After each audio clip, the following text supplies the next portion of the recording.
Hello everyone, welcome back to our channel BPSC तक में आप सभी का स्वागत है। तो आज के इस वीडियो में जो बीपीएससी टीआरई 3 का री एग्ज़ाम हुआ है उसके पॉलिटिकल साइंस के प्रश्नों को देखने वाले हैं। तो ये टीजीटी में जो 40 मार्क्स का पॉलिटिकल साइंस का प्रश्न पूछा गया था उसी को आज करने वाले हैं। अगर आप मेरे चैनल पर नए हैं तो प्लीज़ चैनल को सब्सक्राइब कर लीजिए और वीडियो पसंद आए तो लाइक ज़रूर कीजिएगा। अगर आप टीआरई 4 की तैयारी कर रहे हैं तो आपके लिए ये वीडियो बहुत ही महत्वपूर्ण होने वाला है, क्योंकि इससे आपको पता चलेगा कि किस प्रकार से प्रश्न को पूछा जाता है। तो आइए स्टार्ट करते हैं।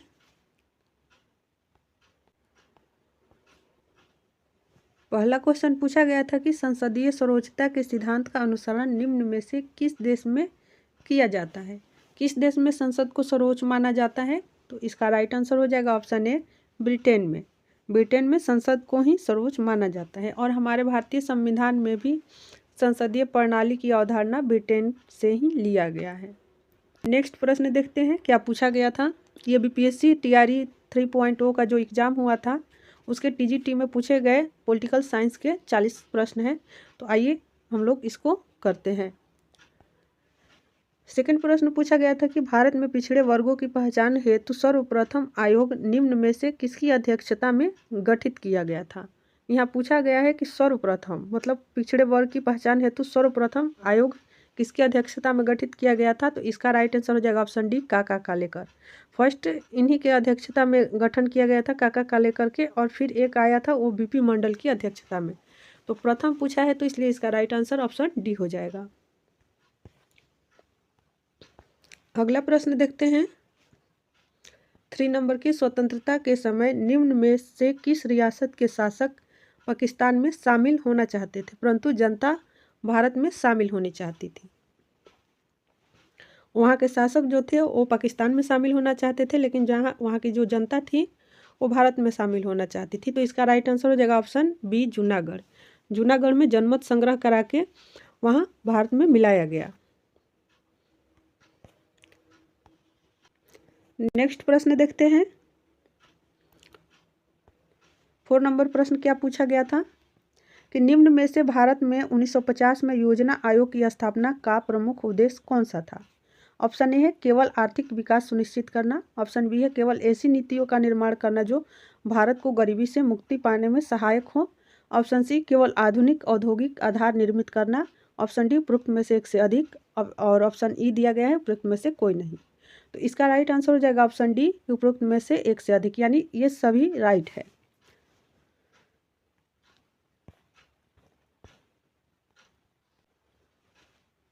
नेक्स्ट प्रश्न देखते हैं। निम्न में से गांधी जी की स्वतंत्र भारत में संविधान से कौन सी अपेक्षा थी, यानी स्वतंत्र भारत के संविधान से महात्मा गांधी को किस चीज़ की अपेक्षा थी। तो इसका राइट आंसर हो जाएगा ऑप्शन डी, उपरोक्त में से एक से अधिक। ऑप्शन ए भी सही है, देश के अंतर्गत सभी समुदाय पूर्ण सामंजस्य से रहना चाहिए, बिल्कुल सही है। यह भारत को दासता एवं संरक्षण से मुक्ति दिलाने वाला होगा, यह भी बिल्कुल राइट है। और तीसरा दिया है कि महिलाओं पुरुषों के समान भारत में समान अधिकारों का उपभोग करेगी। तो ये सब राइट है, इसीलिए इसका राइट आंसर ऑप्शन डी हो गया है। अगला प्रश्न देखते हैं क्या पूछा गया था। तो अगला प्रश्न है कि भारत में किसी विधि तथा शासन के कार्य का परीक्षण एवं मूल्यांकन हेतु मानक निम्न में से मुख्यतः किसमें पाया जाता है। तो इसका राइट आंसर हो जाएगा ऑप्शन सी, संविधान की प्रस्तावना में पाया जाता है। और बीपीएससी का जो फाइनल आंसर की आया है उसमें भी इसी को सही माना गया है। नेक्स्ट प्रश्न है कि निम्न में से भारत को संविधान निर्मात्री सभा की प्रक्रियात्मक समिति कौन सी थी। तो इसका राइट आंसर हो जाएगा ऑप्शन डी, उपरोक्त में से एक से अधिक। राष्ट्रीय ध्वज पर तदर्थ समिति, यह भी सही है। वित्त एवं स्टाफ समिति, यह भी सही है। और भाषाई प्रांतों पर आयोग, ये भी सही है। तो इसका राइट आंसर हो जाएगा ऑप्शन डी। अगला प्रश्न देखते हैं कि निम्न में से भारत की संविधान निर्मात्री सभा की प्रारूप समिति का कौन सदस्य था। तो अलादी कृष्ण स्वामी अय्यर, ये भी सदस्य थे। ऑप्शन बी है एन गोपाला स्वामी, ये भी संविधान के प्रारूप समिति के सदस्य थे। टीटी कृष्णामाचारी, ये भी सदस्य थे। इसलिए इसका राइट आंसर हो जाएगा ऑप्शन डी, उपरोक्त में से एक से अधिक। और प्रारूप समिति के अध्यक्ष कौन थे, तो डॉक्टर भीमराव अंबेडकर। प्रारूप समिति का अध्यक्ष पूछ लेता तो डॉक्टर भीमराव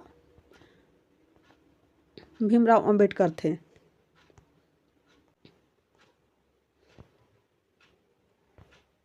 नेक्स्ट प्रश्न देखते हैं 9 नंबर। हिंदी भारतीय संघ की राज्य भाषा होगी। प्रारूप समिति द्वारा निम्न में से किस तिथि को निर्णीत किया गया था? तो इसका राइट आंसर हो जाएगा ऑप्शन ए 14 सितंबर 1949 को निर्णीत किया गया था। निम्न में से किसने भारत की संविधान निर्मात्री सभा को एक दल आवश्यक दल के रूप में एक दलीय देश में एक दलीय संगठन बतलाया था? तो इसका राइट आंसर हो जाएगा ऑप्शन बी ग्रेनविले ऑस्टिन ने।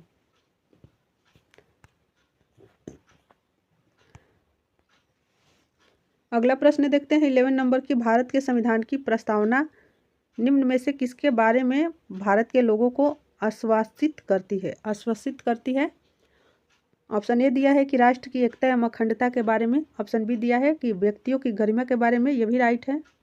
ऑप्शन सी दिया है कि लोगों के समान अवसर एवं अवसर के बारे में। तो इसका राइट आंसर ऑप्शन डी होगा, उपरोक्त में से एक से अधिक। सारे ऑप्शन सही है। अगला प्रश्न देखते हैं।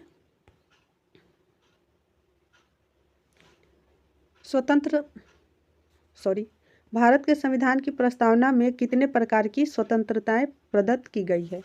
तो इसका राइट आंसर हो जाएगा ऑप्शन सी 5 प्रकार के। भारत के जो संविधान प्रस्तावना है उसमें 5 प्रकार की स्वतंत्रता दी गई है। 3 प्रकार की न्याय दिया गया है, 2 प्रकार की समता दिया गया है और 5 प्रकार की स्वतंत्रता दिया गया है।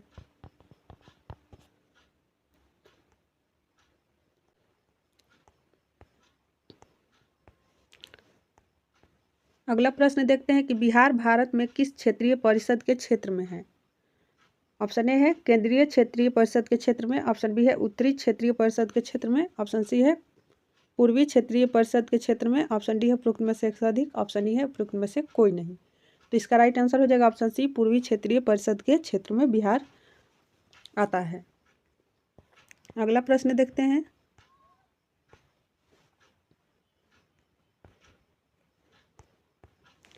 भारत में धर्मनिरपेक्षता के वैज्ञानिक प्रारूप के संदर्भ में निम्न में से कौन से कथन सही है?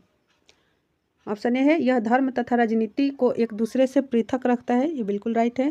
ऑप्शन बी है यह प्राकृतिक से गत्यात्मक तथा प्रगतिशील राष्ट्र की आवश्यकताओं से मेल खाता है। ये भी सही है। ऑप्शन सी दिया है कि यह प्रत्येक समुदाय को संसद की संप्रभु अधिसत्ता के तहत रखता है। तो इसका राइट आंसर हो जाएगा ऑप्शन डी उपरोक्त में से एक से अधिक।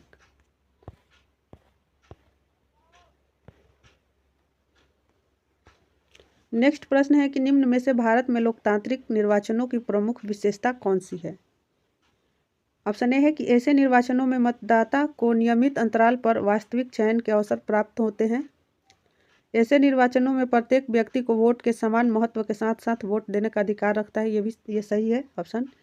ऐसे निर्वाचन स्वतंत्र एवं निष्पक्ष तरीके से आयोजित किए जाते हैं। तो ये भी सही है। तो इसलिए इसका राइट आंसर हो जाएगा ऑप्शन डी उपरोक्त में से एक से अधिक। अगला प्रश्न देखते हैं कि निम्न में से कौन सा कथन देश में राजनीतिक प्रतियोगिता के बारे में सत्य है? ऑप्शन ए दिया गया है कि यह राजनीतिक व्यवस्था को लंबे समय में कार्य करने हेतु अच्छे से अच्छा बनाते हैं।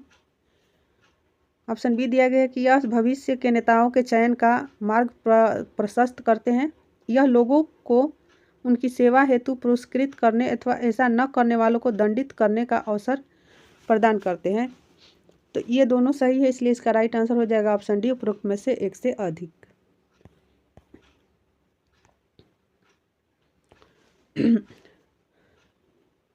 क्वेश्चन नंबर 17 देखते हैं कि निम्न में से भारत का कौन सा राज्य अपनी अनोखी सामाजिक एवं ऐतिहासिक परिस्थितियों के कारण विशेष स्तर को धारण करता है? ये सारे सवाल एनसीईआरटी बुक से ही हैं, तो इसलिए आप लोग एनसीईआरटी को फॉलो कीजिए। तो इसका राइट आंसर हो जाएगा ऑप्शन डी उपरोक्त में से एक से अधिक। नागालैंड, असम और अरुणाचल प्रदेश जो 7 सिस्टर में आते हैं, उधर के सारे राज्य एक ऐतिहासिक परिस्थितियों के कारण विशेष स्तर को धारण करते हैं। तो नागालैंड, असम और अरुणाचल प्रदेश ये तीनों राइट है। इसलिए उपरोक्त में से एक से अधिक इसका आंसर हो जाएगा। नेक्स्ट क्वेश्चन है कि निम्न में से कौन सी भाषाएं भारत के संविधान की 8वीं अनुसूची में उल्लेखित है? तो उड़िया तथा सिंधी, बोडो एवं डोगरी, नेपाली तथा संथाली। तो उपरोक्त में से एक से अधिक इसका राइट आंसर हो जाएगा। नेक्स्ट प्रश्न देखते हैं कि कितनी सीटें भारत में स्थानीय शासन की संस्थाओं के अंतर्गत महिलाओं के लिए आरक्षित पाई जाती है। तो इसका राइट आंसर हो जाएगा ऑप्शन सी, कुल सीटों की 1/3। कितनी पाई जाती है? तो कुल सीटों की 1/3। अगला प्रश्न देखते हैं कि संसद के सदस्यों को शपथ का प्रारूप भारत के संविधान के निम्न में से किस अनुसूची में पाया जाता है? तो इसका राइट आंसर क्या हो जाएगा? तो ऑप्शन ए, तृतीय अनुसूची में शपथ का वर्णन किया गया है। अगला प्रश्न देखते हैं, आपातकाल के दौरान संसद की समयावधि को बढ़ाने के बारे में निम्न में से कौन सा कथन सही है? तो इसका राइट आंसर हो जाएगा ऑप्शन डी, उपरोक्त में से एक से अधिक। इसको एक बार में आपातकाल में से 8 माह तक के लिए बढ़ाया जा सकता है। इसको एक बार में आपातकाल के लिए 1 वर्ष तक बढ़ाया जा सकता है, ये सही है। इसको आपातकाल के रुक जाने के बाद 6 माह तक बढ़ाया जा सकता है। तो बी और सी ऑप्शन सही, इसीलिए इसका राइट आंसर ऑप्शन डी होगा। अगला प्रश्न देखते हैं कि निम्न में से मंत्रियों के बारे में देश के अंतर्गत कौन सा कथन सही है? ऑप्शन ए दिया गया है, स्वतंत्र प्रभार के साथ राज्य मंत्री छोटे मंत्रालयों के प्रभारी तथा आमंत्रित किए जाने पर बैठकों में भागीदार होते हैं, ये बिल्कुल सही है। ऑप्शन बी दिया गया है कि कैबिनेट मंत्री बड़े मंत्रालयों के प्रभारी एवं मंत्रिपरिषद के नाम पर निर्णय करता है, ये भी राइट है। राज्य मंत्री परिषद की सहायता हेतु होते हैं। तो इसका राइट आंसर ऑप्शन डी होगा, क्योंकि ऑप्शन ए, बी और सी तीनों सही है। 3 प्रकार के मंत्री बनाए जाते हैं, कैबिनेट मंत्री, राज्य मंत्री और उसके बाद स्वतंत्र प्रभार मंत्री। इसलिए इसका राइट आंसर ऑप्शन डी होगा। अगला प्रश्न देखते हैं कि कौन सा संवैधानिक संशोधन भारत के राष्ट्रपति को मंत्रिपरिषद की सलाह के अनुसार कार्य करने हेतु बाध्यता है? तो इसका राइट आंसर हो जाएगा ऑप्शन ए, 42वां संशोधन। बीपीएससी जो फर्स्ट आंसर किया आया था उसमें ये गलत दिया था आंसर, लेकिन फिर जब रिवाइज आंसर किया आया तो उसमें 42वां संविधान संशोधन फिर से राइट आंसर दिया। तो इसका राइट आंसर हो जाएगा 42वां संविधान संशोधन। और ये कब हुआ था? तो 1976 में हुआ था। इसे मिनी कॉन्स्टिट्यूशन भी कहा जाता है।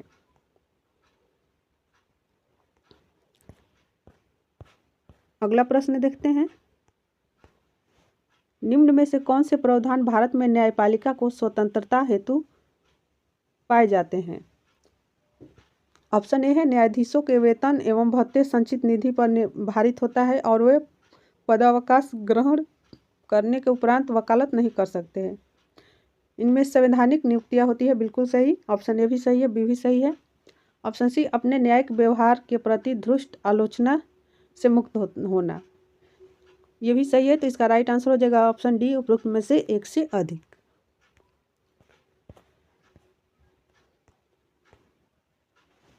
अगला प्रश्न है कि भारत में एक राज्य की विधान परिषद की अधिकृत संख्या कितनी हो सकती है? एक राज्य की विधान परिषद की अधिकृत संख्या कितनी हो सकती है? तो इसका राइट आंसर ऑप्शन सी हो जाएगा, यह राज्य की विधानसभा की कुल संख्या का 1/3 से अधिक नहीं हो सकता है। 1/3 से अधिक नहीं हो सकता है।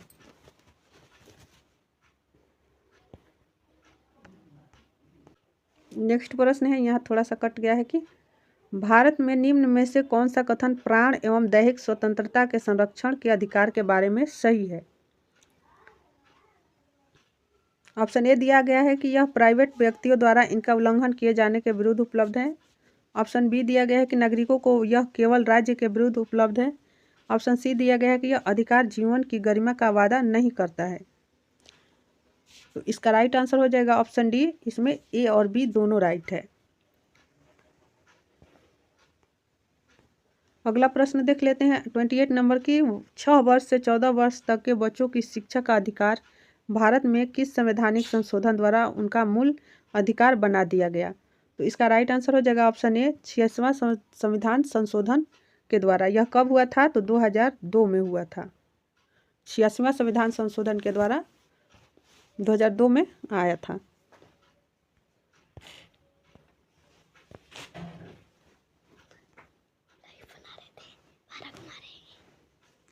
अगला प्रश्न देखते हैं, निम्न में से भारतीय राजनीतिक दलीय व्यवस्था के मुख्य चुनौती कौन सी है? ऑप्शन ए है कि दलों में सर्वप्रथम होने के लिए गत्यात्मक उत्तराधिकार की व्यवस्था का अभाव। ऑप्शन बी है कि दलों के अंतर्गत आंतरिक लोकतंत्र का अभाव।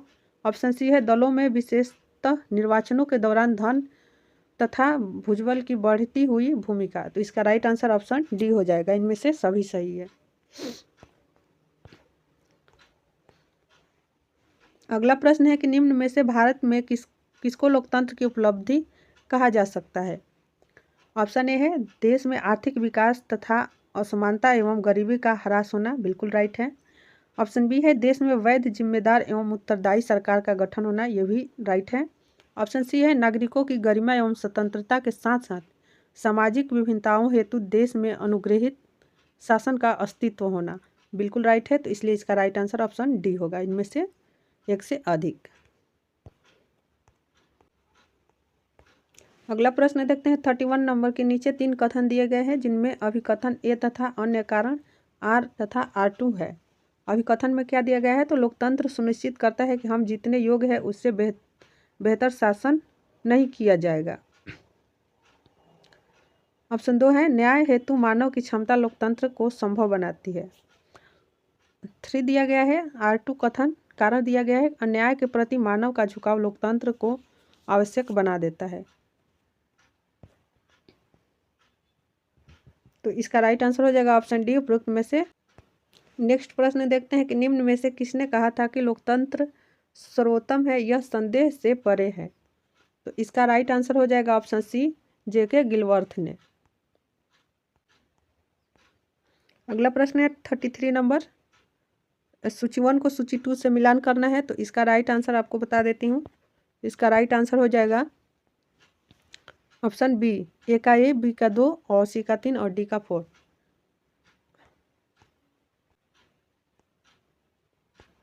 अगला प्रश्न देखते हैं कि निम्न में से किस का विचार था कि लोकतंत्र के सभी रोग अधिक लोकतंत्र द्वारा ही ठीक किए जा सकते हैं।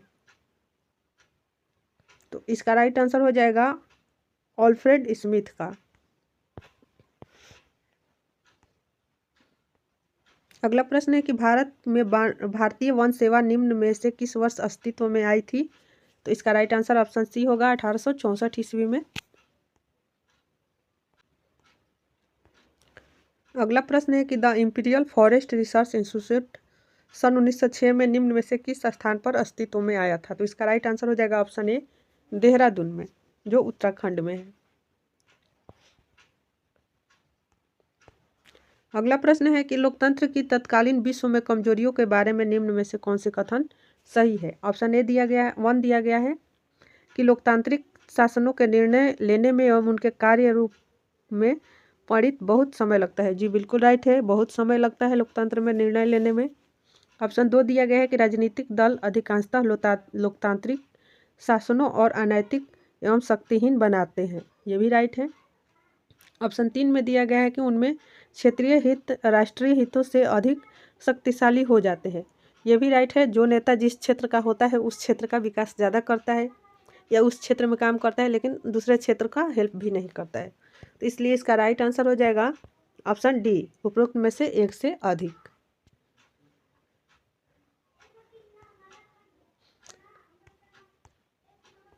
अब लास्ट क्वेश्चन देखते हैं। कैसा लगा आपको ये वीडियो, प्लीज़ लाइक कीजिएगा, कमेंट कीजिएगा। और अगर आप बीपीएससी टीआरई 4 की तैयारी कर रहे हैं तो मेरे चैनल को ज़रूर सब्सक्राइब कीजिएगा, क्योंकि इसी प्रकार से मैं आपको सारे प्रीवियस ईयर क्वेश्चंस को प्रोवाइड कराऊंगी। अगला प्रश्न देखते हैं। निम्न में से कौन सा कथन वर्तमान समय में लोकतंत्रों के अनुकूल है। ऑप्शन ए है कि लोकतंत्र लंबे समय में अपनी दक्षता को बढ़ा सकते हैं, तो ये सही बात है। ऑप्शन बी दिया गया है कि लोकतंत्रों में तत्कालीन कार्यकुशलता का ह्रास पाया जाता है। जी बिल्कुल राइट है, लोकतंत्र में तत्कालिक कार्यकुशलता का ह्रास होता है। ऑप्शन सी दिया गया है कि अधीन मवाद के चयन के स्थान पर लोकतंत्र के अंतर्गत आवश्यक सुधारों को किए जाने की आवश्यकता है, बिल्कुल राइट है। इसलिए इसका राइट आंसर ऑप्शन डी होगा, उपरोक्त में से एक से अधिक। तो आज का ये पॉलिटी का जो टीजीटी में पूछा गया था उसका 40 क्वेश्चन हमने करा दिया है। तो कैसा लगा ये वीडियो, अगर वीडियो अच्छा लगा हो तो प्लीज़ मेरे चैनल को लाइक, कमेंट और सब्सक्राइब जरूर कीजिएगा।